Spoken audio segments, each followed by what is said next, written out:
Kisah seorang raja mencari kebenaran.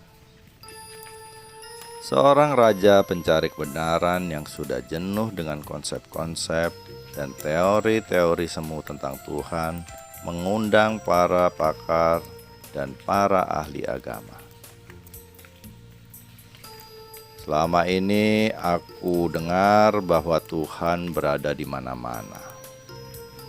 Kata orang bijak, ia bagaikan garam yang larut dan menyatu dengan air. Mereka juga mengatakan, alam semesta ini ibarat air garam, dicicipi dari mana saja, bagian yang mana saja akan terasa asin. Aku memahami semua itu, tetapi belum berhasil merasakan kehadirannya di mana-mana. Aku ingin merasakan Tuhan. Aku ingin mengalami Tuhan. Maka bantulah aku. Para pakar, para cendekiawan mohon waktu seminggu.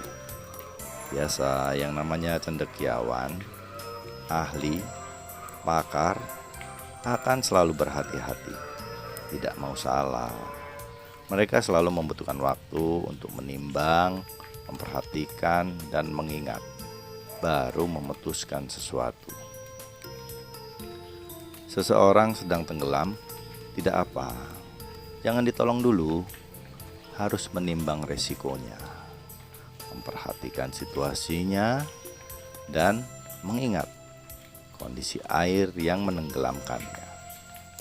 Baru bantu dia.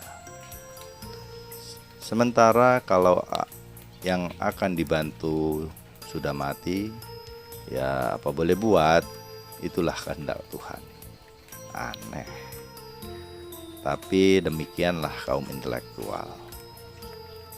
Seminggu kemudian mereka menghadap sang raja. Ada yang menyiapkan makalah setebal 360 halaman, ada yang bicara non-stop selama 2 jam.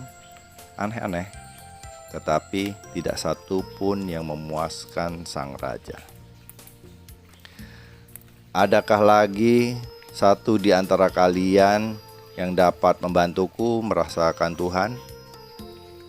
Aku sudah jenuh mendengar dan membaca. Yang aku inginkan adalah mengalami. Seorang pengawal pintu yang sedang menguping memberanikan diri. Maaf Baginda, apabila diizinkan, hamba ingin menyampaikan sesuatu. Raja itu memang bijak. Ia tidak menganggap seseorang rendah karena pekerjaan atau kedudukannya. Silakan, katakan apa yang ingin kau sampaikan. Maaf Baginda, tetapi Baginda tidak akan memperoleh jawaban dari mereka. Para cendekiawan, para pakar, para tokoh yang hadir, mereka semua orang bodoh. Apa yang bisa diharapkan dari mereka? Keberanian si penjaga memang luar biasa. Para hadirin sudah mulai kegerahan. Wajah mereka menjadi merah, kuping mereka memanas. Sang raja pun heran. Kau tidak salah. Sadarkah kau apa yang sedang kau katakan? Maaf Baginda, tetapi demikianlah adanya. Apabila mereka pintar, yang akan duduk di singgasana bukanlah Baginda, tetapi mereka. Kedudukan mereka di bawah Baginda.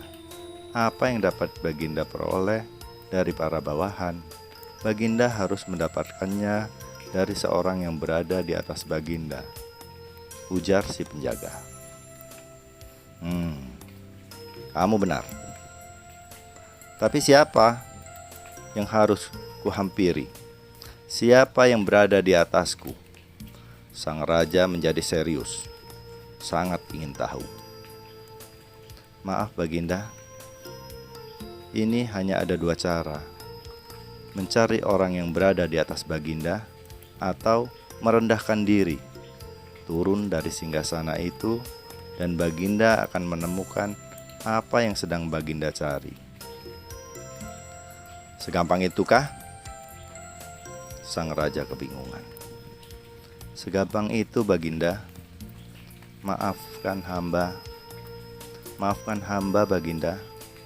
Tetapi apabila Baginda turun dan mengizinkan hamba menduduki singgasana itu selama beberapa menit saja, Baginda akan menemukan apa yang Baginda cari selama ini.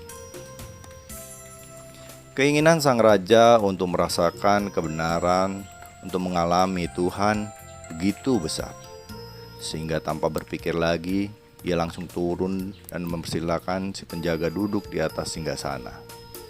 Begitu duduk di atas singgasana, si pelayan memerintahkan sang raja, "Sekarang, selama beberapa menit, anggap aku sebagai raja, sedangkan kau seorang penjaga pintu. Bersujudlah, aku rajamu." Para hadirin sudah mulai menunggu ledakan amarah raja. Mereka berpikir, "Tamatlah riwayatmu, penjaga pintu yang tolol dan tidak tahu diri. Sekarang kau pasti mendapatkan hukumannya." Ternyata bukan itu yang terjadi. Sang raja menundukkan kepalanya, membungkukkan badannya, lalu bersujud. Selama 1 menit penuh, ia tidak bangkit-bangkit. Para menteri, panglima, para cendekiawan, mereka menjadi bingung. Apa yang sedang terjadi? Si penjaga sekarang berperan sebagai raja, mempersilahkan sang raja yang sedang berperan sebagai penjaga pintu untuk bangkit kembali. "Hamba mohon, Baginda, bangkitlah Baginda." "Tidak, sahabatku, jangan menyuruh aku bangkit kembali secepat itu. Aku belum pernah bersujud seperti ini. Aku sedang menikmatinya. Aku telah menemukan apa yang sedang aku cari. Aku ingin mengalami Tuhan. Sekian lama kepalaku ini belum ditundukkan. Selama ini keangkuhan dan kesombongan raja belum kulepaskan. Nah, bagaimana bisa aku berharap mengalami Tuhan?